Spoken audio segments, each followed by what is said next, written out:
A large chunk of the city is underwater. Catastrophic. Heartbreaking. It was heartbreaking. The city's water treatment plant is flooded. This is Merritt in November 2021, just days after an unprecedented triple atmospheric river event resulted in the widespread flooding of the Coldwater River.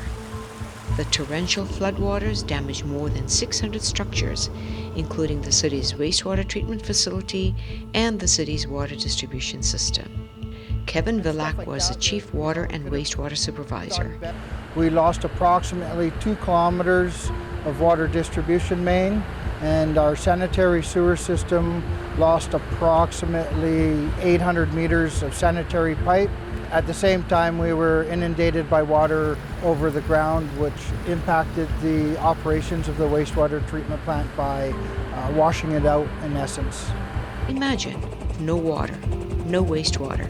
The city grinds to a halt.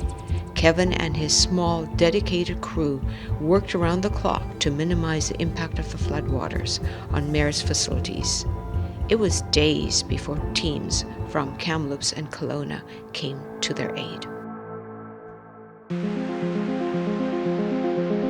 Shock how rivers were running under homes where there used to be solid foundation, and how the city was so quiet and so dead, nobody to be seen.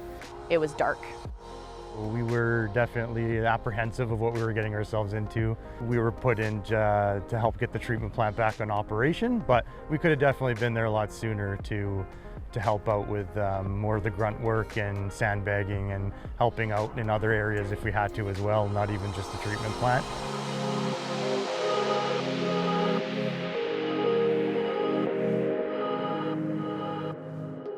What could be done better?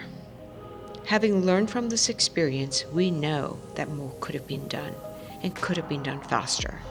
I heard some of my staff refer to it as they felt like they were walking into a war zone. As a first responder, I think you'd be trained for those situations and what you might see. As a wastewater treatment operator, you might not be prepared for that, so pretty shocking when you first get there.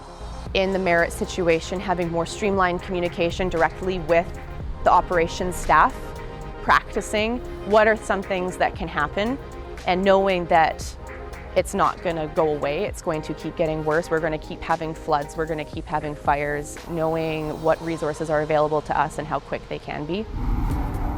The EOCP is proposing the establishment of ERTs at 7 locations across the province.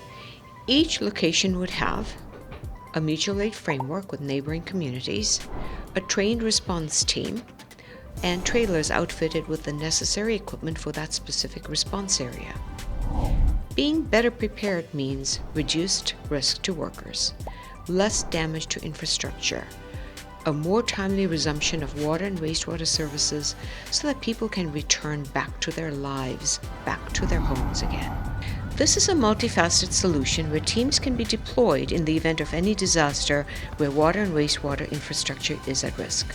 But we need the support of government to develop an emergency response team framework, because these events will happen again.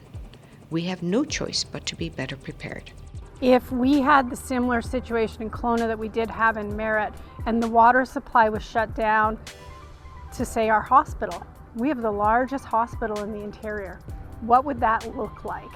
We then have to mobilize an entire hospital of sick people who have no access to water, and we have no ability to deal with sewage that's generated from these facilities.